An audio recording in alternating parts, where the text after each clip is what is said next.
বিসমিল্লাহির রহমানির রহিম। প্রিয় সাংবাদিক বন্ধুগণ, জমিয়তে উলামা ইসলাম বাংলাদেশের পক্ষ থেকে আপনাদেরকে অসংখ্য ধন্যবাদ।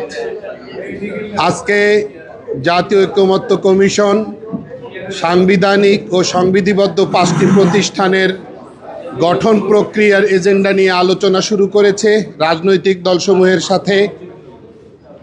নির্বাচন কমিশন, সরকারি কর্ম কমিশন, মহাহিসাব নিরীক্ষক ও নিয়ন্ত্রক, দুর্নীতি দমন কমিশন এবং ন্যায়পাল গঠন প্রক্রিয়া নিয়ে আলোচনা। সর্বপ্রথম নির্বাচন গঠন প্রক্রিয়া নিয়ে আলোচনা শুরু হয়েছিল। এখানে সংবিধানের 118 নম্বর ধারা, আমরা সবাই অবগত আছি যে সার্চ কমিটির পরামর্শ সাপেক্ষে রাষ্ট্রপতি প্রধান নির্বাচন কমিশনার এবং অন্যান্য কমিশনারদেরকে নিয়োগ দিয়ে থাকেন। সেক্ষেত্রে সংশোধনে এই জায়গাটাকে সংশোধন করার একটা প্রস্তাব পেশ করেছে কমিশন। আমরা এই প্রস্তাবকে সমর্থন করেছি। অর্থাৎ জাতীয় ঐকমত্য কমিশন বলেছে যে তারা 7 সদস্যের একটা সিলেকশন টিম এই কার্যক্রম পরিচালনা করে রাষ্ট্রপতি মহোদয়ের কাছে যে কোনো একজনকে প্রধান নির্বাচন কমিশনার হিসাবে নিযুক্ত করার কথা বলবেন। তো আমরা এই জায়গায় এই 7 জন যে নাম, 7টি জায়গা, 7টা নাম, যে স্পিকার, ডিপুটি স্পিকার মানে বিরোধী দলীয় ডিপুটি স্পিকার, ডিপুটি স্পিকার, সংসদ নেতা কিংবা তার প্রতিনিধি এবং বিরোধী দলীয় নেতা কিংবা তার প্রতিনিধি, তারপরে রাষ্ট্রপতির একজন মনোনীত প্রতিনিধি, আর সংসদের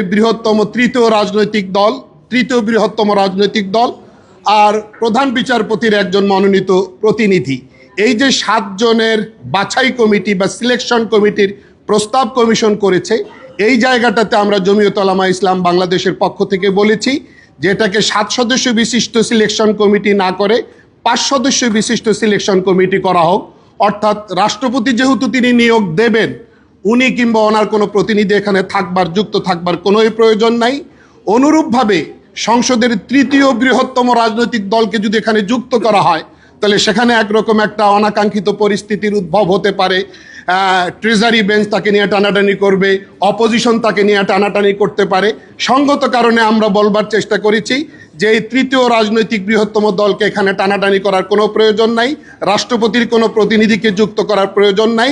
হ্যাঁ, প্রধান বিচারপতি কর্তৃক মনোনীত একজন প্রতিনিধি, অর্থাৎ স্পিকার, ডিপুটি স্পিকার, সংসদ নেতা কিংবা তার প্রতিনিধি এবং বিরোধী দলীয় নেতা কিংবা তার প্রতিনিধি এবং প্রধান বিচারপতির একজন প্রতিনিধি, এই জায়গাটাকে আমরা এই 5 সদস্যের এই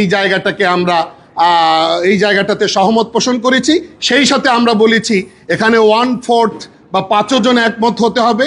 এইরকম বাধ্যবাধকতার জায়গা তৈরি করলে নিয়োগ প্রক্রিয়া বাধাগ্রস্ত হওয়ার সম্ভাবনা আছে। সেক্ষেত্রে আমরা বলেছি সিম্পল মেজরিটি যথেষ্ট, অর্থাৎ সাধারণ সংখ্যাগরিষ্ঠতাই আমরা মনে করি এখানে নিয়োগ প্রক্রিয়াকে চূড়ান্ত করবার জন্য যথেষ্ট। আশা করি বিরতির পরে বাকি অংশটুকু পর্যালোচনার মাধ্যমে নিষ্পত্তির পর্যায়ে যাবে। আপনাদের সবাইকে ধন্যবাদ জানাচ্ছি।